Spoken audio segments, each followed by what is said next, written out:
Hello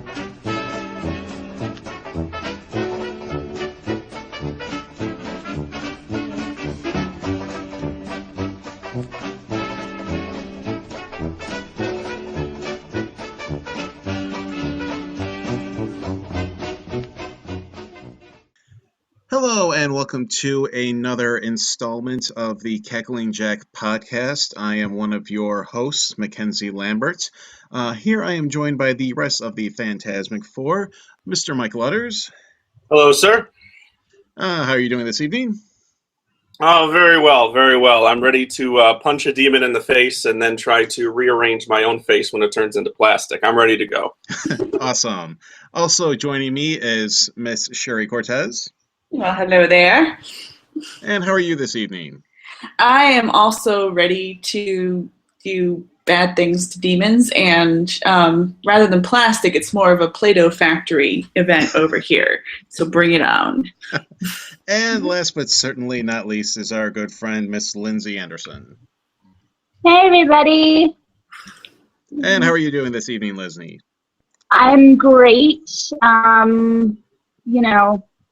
Ready to talk about getting sexually assaulted by trees and all kinds of good stuff. I am ready. Yes. Oh, I'm glad I never thought I would be ready to talk about that, but I'm ready now. I'm glad you brought that up because that's going to play in later when we discuss Sam Raimi's influences. So, God help us all. Mm-hmm. Oh no, actually, you'd be surprised where he got that from. But anyway, we'll get into that discussion later. Okay. And of course, we are here to discuss one of the, I guess, more crazier horror franchises out there. One of the more, I guess, metamorphosized franchises, the Evil Dead series. Of course, we are talking about Evil Dead, Evil Dead 2, Dead by Dawn, and Army of Darkness. So first, we'd like to definitely go ahead and look into the movies. We'll also be taking a look at some of the spin-offs, video games, comic books, the new Ash vs. Evil Dead TV show, and we will also be giving special attention to the brains behind this madness, Mr. Bruce Campbell and Mr. Sam Raimi. Strangest dynamic duo in horror. Oh, and I would say one of the best. Can you think of any other actor-director combinations that have had the chemistry that Sam Raimi and Bruce Campbell have had? Maybe not for the best. I think that the one everyone will jump to these days, especially since I had to reference Dark Shadows in another conversation. Not Burton and Dead. He's going there. He's going there.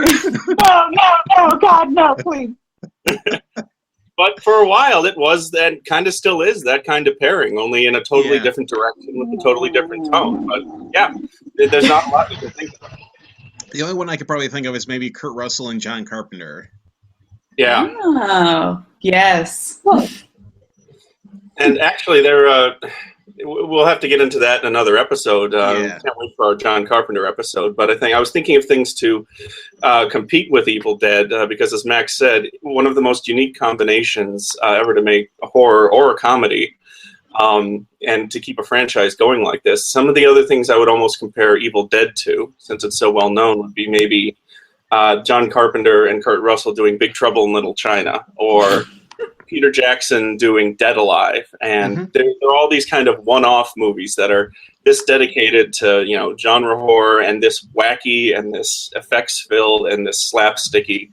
And even all the other greats only kind of managed it once. But the cool thing about Raimi and Campbell in this series is they made it into almost a little genre by itself. They kind of made it this running thing that's still producing, new episodes of a tie-in TV show today. Yeah. And they've managed to keep that tone of wackiness going until this very day. So it's pretty impressive. And Evil Dead, they first started production back in 1979, and here we are almost 40 years later for people to still even say Evil Dead when there have been how many other franchises that have just came and went. Yeah, or even as we discussed before with the late great Wes Craven, even these big iconic franchises, they had, as we all pointed out, their time, they had their moment, they had the tone they were commenting on. And they meant a lot, but they came and went. And here's Evil Dead, still with, I think, a running TV show on Starz and with the original creators still involved, and a touring musical, which I guess, Mac, you mentioned you're the only one of us to have been lucky enough to have actually seen the Evil Dead musical. It was definitely an experience. I saw it in 2010, so it's been a while, but I still have fond memories of what I saw. So if you ever do see it touring in your area, definitely go check it out. If you have disposable clothing, then yes, you can go ahead and sit in the splatter section. However, I was kind of dressed up for the occasion, so I didn't want to get blood all over me. Aw. Yeah. You should have brought a tarp, man. Yeah, I could have. Poncho. It's Blue Man Group with gore. Yes. Only with better music. Yeah. All right, let's go ahead and go right into the films. The very first one, of course, being Evil Dead, which actually had its start as a short film called Within the Woods. It was a short 8mm film directed by Raimi and starring Bruce Campbell. This was the prototype that they used to raise money for Evil Dead. So once they were able to get the funding for it, then they went ahead and made the full-blooded Evil Dead movie that we see today. So right off the bat, your thoughts on this film? On the initial film of Evil Dead, the original, baby. The very don't do it. Don't do that. Oh gosh, yes, no. It was, it's no question groundbreaking. And I mean, even, I make jokes about the Play-Doh factory and, special effects, but for what they were able to do with the amount of money that they had, I mean, it was pretty groundbreaking and just really a unique piece of work. And actually, I mean, we Mike and I had discussed this before about, not knowing the characters' names, except for Ash and maybe Scott, because those are the names that you hear the most. I mean, the characters' names really aren't a big part of the thing. Like, there's no background to build up who the characters are, so there's no real reason for us to care whether they live or die. And yet, for some reason, you still kind of do, because of what they're going through. My one question at the end of this particular movie was, does Sam Raimi hate women? Because well, that's the question for the whole damn series. That is a question for the whole damn series. But if we're just talking about the first one, there are some jokes that are cracked where I'm not even talking about the tree rape scene. I'm just talking about like some throwaway things that like Scott says. He's like, "Yeah, I'm gonna break your face" to the chick, and you're like, "What now? You're gonna do what now?" I would probably say that Ash is very much the emasculated. He's useless. Ash in this movie, Ash is completely useless. And here we have Scott, who I get starts that way. I think that one of the character development movies how he changes. But sorry. And I would say that Scotty is probably definitely he's kind of like the jock before they even had the term jock. He was the very hyper masculine. And he's the one that they're almost trying to pass off as the hero until he decides that he's just going to abandon his friends, and then he pays for it royally. Right. I mean, he was such a jerk. I couldn't believe like why are they friends with this person? He sucks. So awful. Like, it's just surprising. Well, and just to back it up a minute, just for some context, I mean, one of the first things that struck me in this whole, who's the hero thing was that, as Max said, it's not evident at first. I mean, it becomes that way by the end of the film.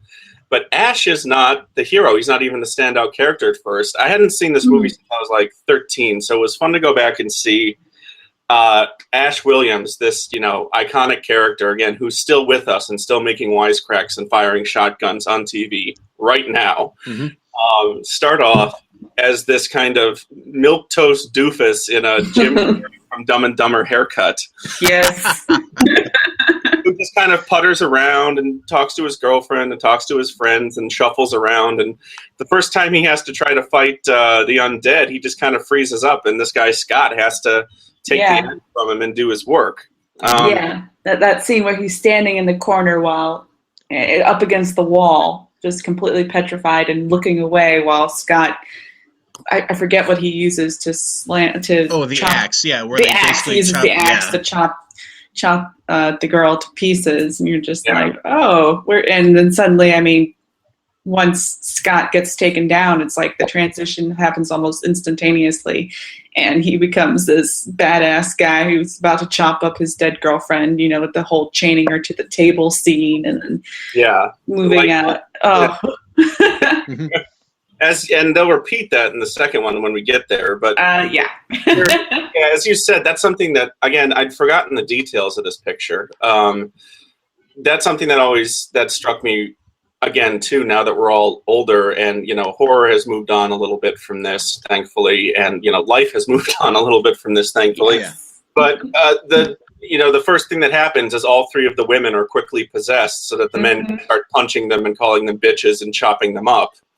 And that, it serves a purpose, and Scott gets possessed too, and eventually it's all just about Ash. And I guess that's the purpose, is to kind of put him through hell and have everyone be taken away from him so he can become this whacked out gonzo hero character. But yeah, you're more than right. It was pretty uncomfortable watching, the women, first the artist, she gets possessed. She's doing the drawings, so she's sensitive, so she gets possessed. Mhm. And then the woman who has sex gets possessed. I mean, it's funny to see how much, like, everyone says that this series is a parody series that comments on cliches, but Not in the first one. No. Yeah. No. the first one made the cliches. Like, this is where most of our modern view, and where, like, we were talking about it in the Wes Craven episode 2, the Tucker and Dale movie and the Cabin in the Woods and all these parodies. These are the exact images, and the shots and the lines in this movie are where most people understand these cliches as coming from, even though there were earlier ones that it was building off of. And one of the parts is, and Sherry said, it was definitely in this movie, and it's definitely uncomfortable, and will continue through the rest of the series. The women pretty much exist to get possessed and then get called a bitch and then get set on fire or locked in the basement or chopped up. Yep. And it's always through a form of penetration that they become possessed, which is actually referring to old demonic possession theories and whatnot from, way back in Christian history, when theology is penetration is usually the way that the devil takes control. But like the Ash's girlfriend, she gets stabbed in the ankle with a pencil. And the Achilles tendon. That's. I know, it's so painful. I know it looks fake, but at the same time, I'm going, oh my god, that hurt so much. The first girl, she gets raped by a tree, then she stabs the other girl in the ankle with the pencil, and I'm forgetting the third girl. But it's always a form of penetration of some kind where they get injured through it, and then that's how the devil takes hold and they become possessed. And Scotty doesn't become possessed until after he's died. Right. Right. Yeah, that's when he got attacked by the forest, and you can actually see that one branch sticking out of his leg. Yeah. And that's penetration again. Yeah. So, yeah. Lovely times. So the thing, I'm really interested to hear all you guys say this whole thing about women and how they're portrayed in this movie, because I had like the exact opposite reaction. I thought that the girls were the badasses, that they were being, I don't know, celebrated is the right word, but they got to be the villains. They got to be the monsters, whereas usually, the girls are the ones, running around in wet t-shirts and, going up the stairs when they should be going down the stairs and out the door, and cowering behind their boyfriends and whatever, but they're not victims in the traditional sense. Right. But they're still victims, unfortunately. So now that you all say this, I'm like, oh yeah, I guess that did happen, didn't it? Darn it. Yeah. But unfortunately. But yeah, my initial reaction was like, yeah, they get to be the monsters, right on. Well, I think that's kind of a tribute to the fact that, again, we'll get into this, but the characters were so disposable that they eventually got disposed of. Yeah. Yeah. But one thing you can easily forget about this movie, especially, again, since they were gotten rid of and not important to the rest of the series, which became all about Bruce Campbell's character, is how hard the non-Bruce Campbell actors went at times. I mean, I forget her name, but especially the woman who plays Ash's girlfriend in this, after she gets possessed, she has a pretty badass demonic Joker laugh. And Oh, yeah, Right. and of course the porcelain doll makeup. I Yeah. love her. Oh, it was awesome.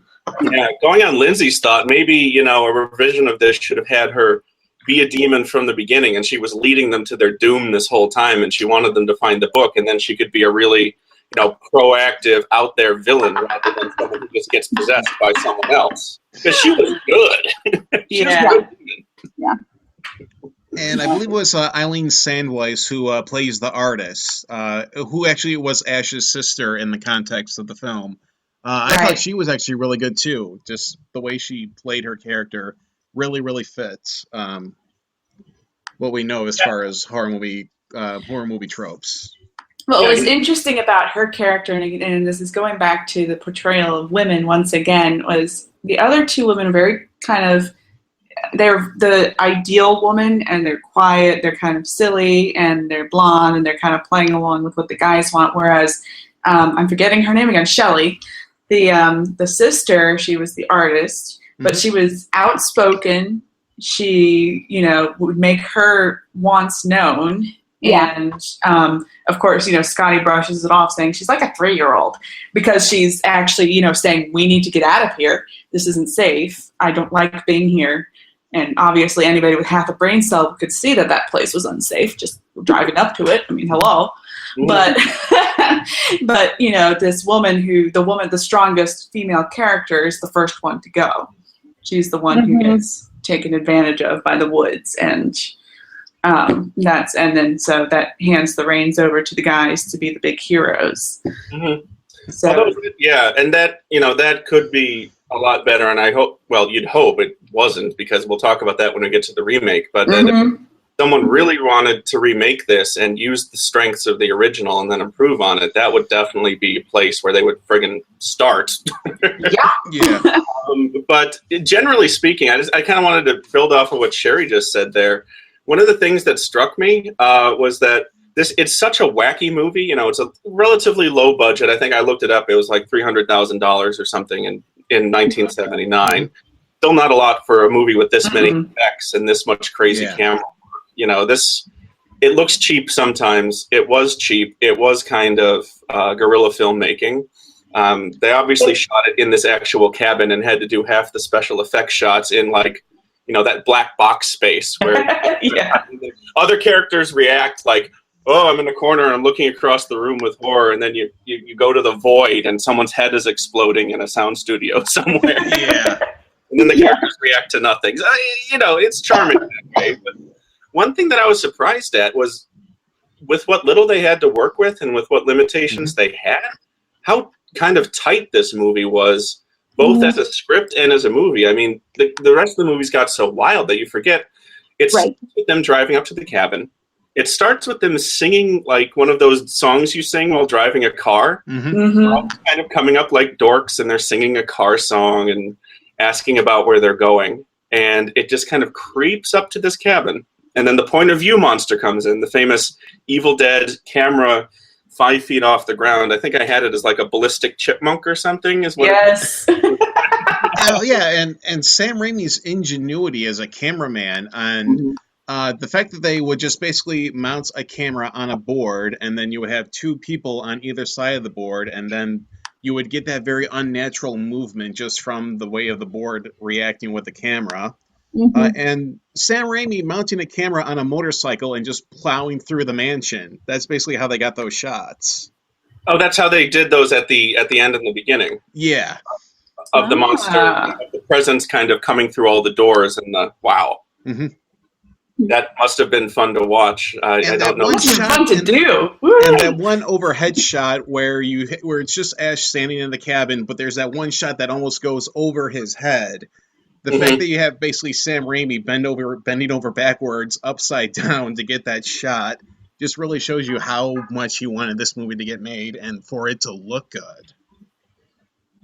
Yeah, and that's the thing about this kind of his take and his contribution to not zero budget filmmaking, but definitely tight budget filmmaking, was that with all the special effects that he had and all the locations that he didn't have and all the resources that he didn't have, I think more than like Mac, Lindsay, if you can remind me of anyone else who's made the most out of the fact that they have a camera and they can do stuff with it, because that's kind of like the main special effect in this entire film is carried along by the fact that at no point does the camera let you rest or let your eyes rest on a normal space. It's always in someone's face, and then it's zooming in on their hand, shakily turning a knob, and then it's at like half of a Dutch angle on their foot, and you see something scurry in the background, and then it's panning around over their head, so that the entire thing creates the impression in this cheap-ass space that everything's surreal, you're not sure of the proportions, you're not sure of what everyone's able to see, and it does so much work that you need a CGI firm to do these days, or you'd need a special effects house or a big studio lot, and all he's doing is thinking of every possible thing he can do with the camera to fuck with your sense of perspective, and it works so well. Well, kind of going along with that, and back to our point about this film is where a lot of our horror cliches are coming from. The first thing that I thought of when I saw the camera work in the beginning was Blair Witch Project. So, that's guerrilla filmmaking, obviously, as well. So, yeah.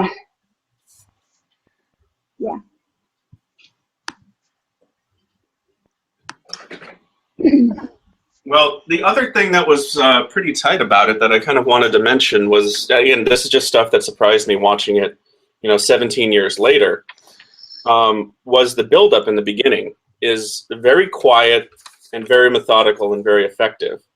Like, they drive up to the cabin, and you guys remember, they have that lingering shot of the porch swing going back and forth.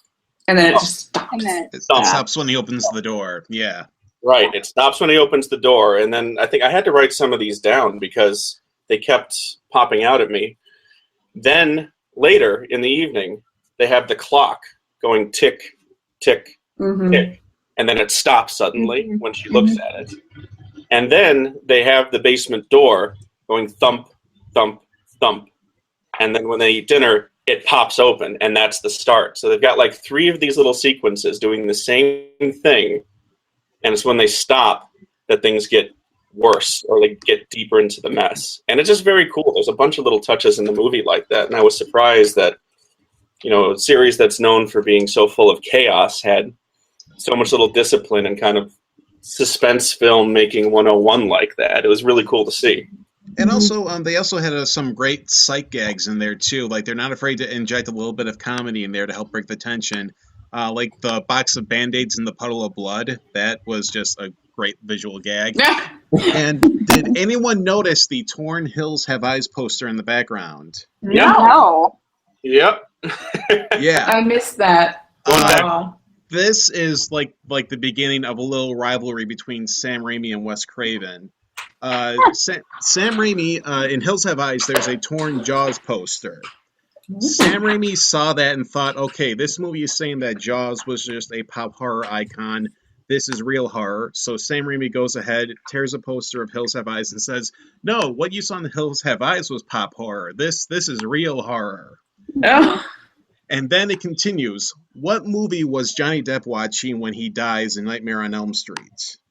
He was watching Evil Dead. Evil Dead. Yeah, that's right. And then in Evil Dead 2, you have the Freddy Krueger claw hanging over the doorway in the work shed. So here you have these little bits of back and forth between Craven and Raimi, and this is kind of where it started. Oh, little pot shots at each other. Yeah. Yeah, and if I'm not mistaken, Mac, the scene where you see, I might be wrong about this, but the scene where you see the Hills Have Eyes poster in the background is the one where they actually find the Book of the Dead. And the Kandarian dagger, yeah. Right, and the source of all the horror. So he's kind of putting his cards on the table and then putting that in the background like a mounted trophy, Yeah. which is pretty. Yeah, and then so that was a lot of fun, which is also interesting because Sherry, you mentioned that the possession thing, the penetration thing, the why you deserve to die thing. I mean, the first woman was a sensitive artist. I don't know if you guys noticed it, but then the second woman, she was with her boyfriend, I guess, and it's actually pretty funny to see from a modern perspective. But there's this pan shot that goes to the 3 windows of the cabin, and Bruce Campbell is being schmoopy with his girlfriend and giving her the famous mirror necklace, which will keep showing from Corey's jewel box. Right. And then they pan over, and the artist is being arty in her room. And then they pan back, and for some damn reason, the couple about to have sex in their room, the light is red. It's a literal red light district in there. They made it so hot and smoky. Yeah, it's funny. And then she's the second one. She's the second one to get taken. And so there's this whole thing about horror movie cliches and sin and punishment cliches. As Max said. The other guy, Scott, doesn't get it until he does something wrong. He abandons his friends, whereas the women get it just for being sensitive and having sex. And other women. Yeah. I hate to say it. Yeah. But we're doing what we do, and we do so well. Yeah, but interestingly enough, I guess my point is, I had forgotten this. They don't actually do anything wrong to cause the demons to be created. They just listen to the other guy screwing up on tape. Right. And chanting the spell out loud. They just innocently listen to a tape, and that's the reason that everything happens in this series and everyone dies. Is this so for the audience, the background is, of course, the cabin was previously inhabited by a what did they call him? It was some kind of archaeology professor. Archaeological. They kept calling him different things. He was an archaeologist, and then he was chief of the Department of Ancient History, and something. They kept the title, and some of them are pretty funny. But he was not only stupid enough to read from the Book of the Dead, but he was stupid enough to record it, so anyone who came by and played his tape later would resummon the demons. I thought that was like the ring. Wow. 7 Why days. did I write this down? 7 days. Don't read the Latin in the basement. Yeah. Yeah, again, it's amazing. And that was my other thing, was we talked about Cabin in the Woods during our Wes Craven review, but it only deepened my love for that movie, that how well they mimicked the shots from these movies, where especially the look of the cabin. The cabin was freakishly it's the same identical. damn cabin. It's the exact. Yeah, that was on purpose, obviously. Yeah, and but the little details. They've got the wolf head over the fireplace instead of the deer head over the fireplace. The sequence where all the characters make out with that moose. Yeah. Right. Yeah. The sequence where all the characters stand around the basement and dare each other to go in, that's beat for beat just about the same. And it's amazing how many icons this little crazy ass movie put into our lives and put into how other directors would do both horror and comedy going forward. While we were on that subject of influences, I can go ahead and spread out, because I actually was able to find some of the influences that Sam Raimi attributed to the making of this film. And so right away, I'll go and I'll get the Forest thing out of the way. That was inspired by William Shakespeare of, what was it, Dunkirk, What's Coming to Life? Oh, yes. What scene was that? Was that in Hamlet or King Lear? No, that was Macbeth. Macbeth. Yeah. Come to Dunsinane. Burnham Wood. Yeah. And behold, I saw the trees to move. Yes. I've never seen a production where they actually, sexually molest Hamlet or Macbeth, but well, maybe they should have. Yeah, some art house has made this somewhere. And let's see. There was also a lot of imagery reminiscent of the Hammer horror films, which Sam Raimi was a huge fan of. That was, of course, being the British productions of Frankenstein, Dracula, the house made by Peter Cushing and Christopher Lee. The work shed, obviously, Texas Chainsaw Massacre. One of my personal favorites, the blood in the light bulb in the movie projector. I love that. that was a gore version of a Three Stooges short called "A Plumbing We Will Go" because Sam Raimi is a huge Three Stooges fan. No kidding. Yeah. Well, that was a very dark turn for that one. Yeah. For take. Oh my goodness. And last but not least, I would say both Edgar Allan Poe and H.P. Lovecraft, because with Poe, a lot of his themes dealt with insanity and isolation, and with Lovecraft, you have the unseen, undescribable evil. That's always creeping around the edges of your perception. Yeah. Yeah, which actually that gets into what another thing that was interesting was you can see the exact moment when, the Evil Dead series kind of was born, because, this starts out as this kind of gonzo legitimate horror movie with all these, establishing a lot of cliches. But one of the things that I actually had to go back in time was how long other characters last in this movie.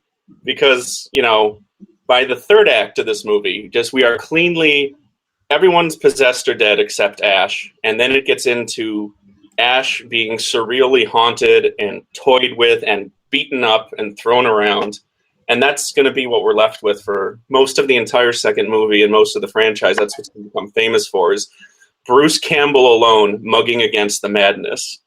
And I went back and timed it, and there's exactly 34 minutes of this whole franchise where demons exist and characters other than Ash are alive.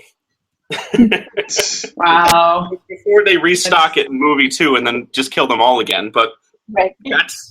that was the entire purpose of all those other characters, again, whose names I had to go back and see if I could catch because I didn't know them.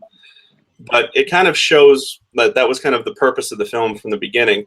Mac, I didn't see that promo movie that you said that this was based off of. How long was that? And was that reflective of what it would become? Yeah, the most notable part is the use of the camera from the perspective of the ghost or the monster that's attacking them. The scene where the girl bites her hand off when she's a demon, that was originally done by Ash in the short film. So it's called Within the Woods. It was Sam Raimi who also made it. This was, again, the film that they made as a way of enticing people to give them money for the film. You can find it. It's rough shot just because it is 8mm. It's going to be rough, but it's still, you can still get an idea where they were coming from when they were making Evil Dead. Yeah, and but was that mostly Bruce Campbell? That was mostly Bruce Campbell. Yeah, but he was the one who was playing the victim, and it was actually one of the female actresses was essentially the hero. Oh, okay. So need to go back and watch that. But yeah, what the movie becomes after everyone else is possessed or dead, it's almost exactly 1 hour into the 90-minute movie, and then exactly like the last third of the movie almost is this kind of different world where you're in this Lovecraftian, Poean, only more whacked out stage where the mirror is reflecting Ash back at himself. Things are coming to life. The perspective is all over the place. He's alone. He's trying to convince himself that he's sane while things get less and less sane. The walls are bleeding. Projections are coming on. Things are just whacking him. People are coming back to life as zombies and attacking him. And he's, as he will be for most of the second film too, just a man alone in a small house with an evil book going crazy. And so, yeah, it's kind of it is kind of Poe or Lovecraft through the Three Stooges or through Peter Jackson's Dead Alive, where it's just the horror then starts getting not only horrible but slapsticky, which is a really weird combination. Is that kind of this series' contribution to everything, that they can combine that tone of surreal madness with, I don't know, it's kind of like this or Who Framed Roger Rabbit or something would be this combination of Looney Tunes slapstick and eldritch horror. I want to say probably the only closest example I can think of is Fearless Vampire Killers from Roman Polanski. That had a lot of the splatstick, almost loony Warner Brothers cartoonish humor to it. And then I kind of want to ask, Lindsay, you hadn't seen any of these movies before, right? Correct. Yeah, sorry, Yes. Mac and I are kind of riding on our horses here as veterans of this kind of thing. Is this how it came off to you? Like, what was your reaction to all these tone changes, especially in the the second or third act where it becomes horrible and then it becomes wacky. Or is that how you took it, just seeing it for the first time? I'd be really interested to know. Yeah, I mean, but mostly I was just totally confused by, the first movie. I mean, I liked the first movie. I thought it was great, and I was really surprised by all the special effects and the makeup. I thought they were really well done for the time. They didn't look as fake as I thought they would. Kind of. I was grossed out. And I didn't expect to be. But then the second movie. Oh, well, okay. We'll get into that when we get to the second movie. Let's just wrap up on the first one first.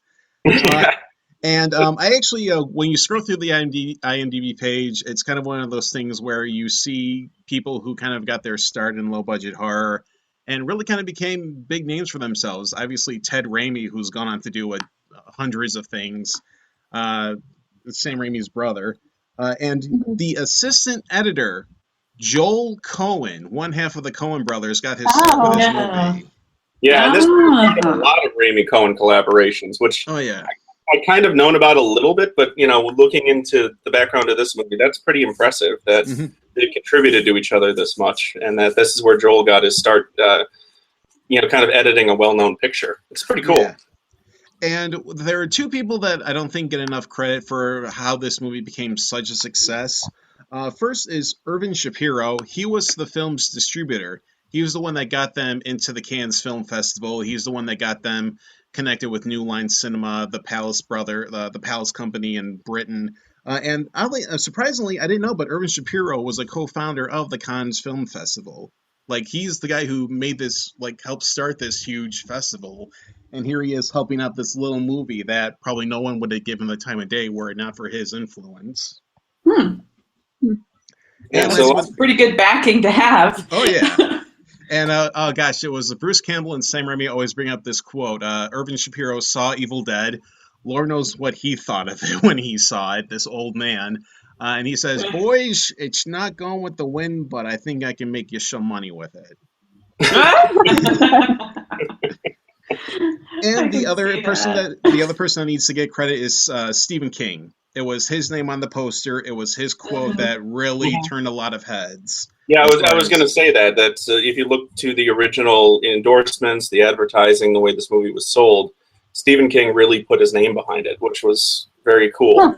He said it was the most ferociously original horror movie he has ever seen. Which that's coming from the master of horror. Right.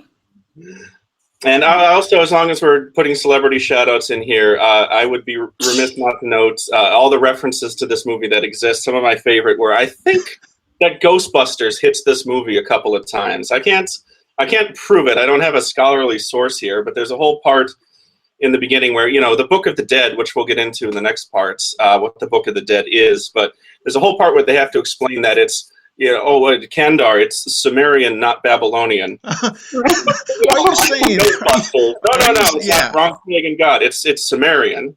And then, of course... Yeah, totally different. Not Babylonian. Totally different. Yeah, right. Yeah, I know exactly the scene you're talking about. Yeah. Oh, yeah. And then there's a scene just before everything gets crazy when the characters are playing card games and one character is screwing with another by trying to convince her she's psychic by saying that she's... Oh, the opening. We're hitting on the girl student, the co-ed. Yeah, it's like, you're psychic.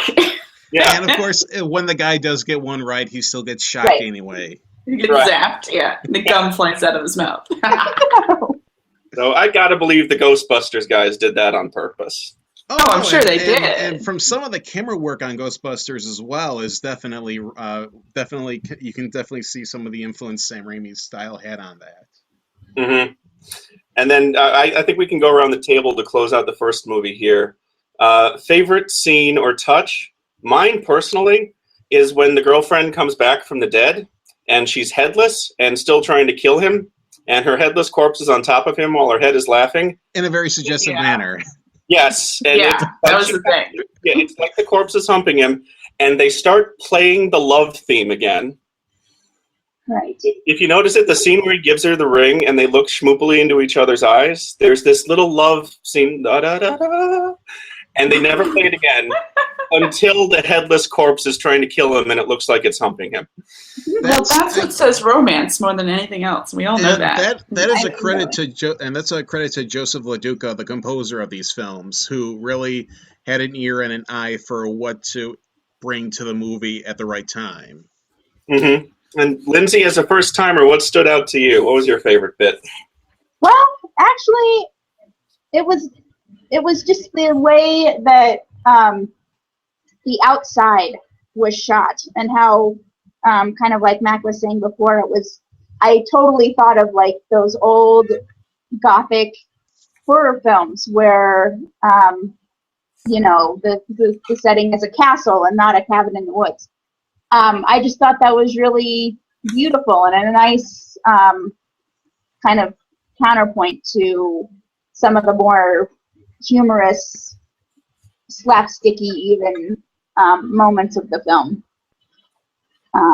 It was like this is a real horror film in those moments, as opposed to something that's more humor driven. Yeah, like you said at the beginning, a lot of great atmosphere and setup in this movie. Yeah, and it just, so those kinds of shots and that setting up of the atmosphere of, the dark and the outside is somewhere to be totally feared and totally, stayed away from. And not, don't go into the woods alone at night because you might get raped. Stay on the road, boys. I mean, really. So I liked those parts, actually. Those parts stuck out. And Sherry? Well, just rewatching it, I think last time I saw this was a few years ago. So, again, just rewatching it, I was like, oh my God, he hates women. So that was one thing that stood out to me. But another thing that I couldn't quite figure out was how the heck did Ash go through the beating that he got with the crowbar and the different things puncturing his limbs and still survive? I mean, there are some scenes where I'm like, his back should be broken. There should be some ribs broken in there at least. And he's pretty much behaving like, oh no, it's just but a flesh wound. That's kind of like, it's moments like that where you realize, okay, this isn't supposed to be taken seriously. Like, I'm sure in early horror movies they would have had that, this guy's getting beat up, this guy should be dead. And they probably would be dead, but here that's where you get the hyper-realistic Three Stoogian violence, is really moments like that. And that's really what helps separate this film from the others made at the same time. Absolutely. Mm-hmm. Yeah.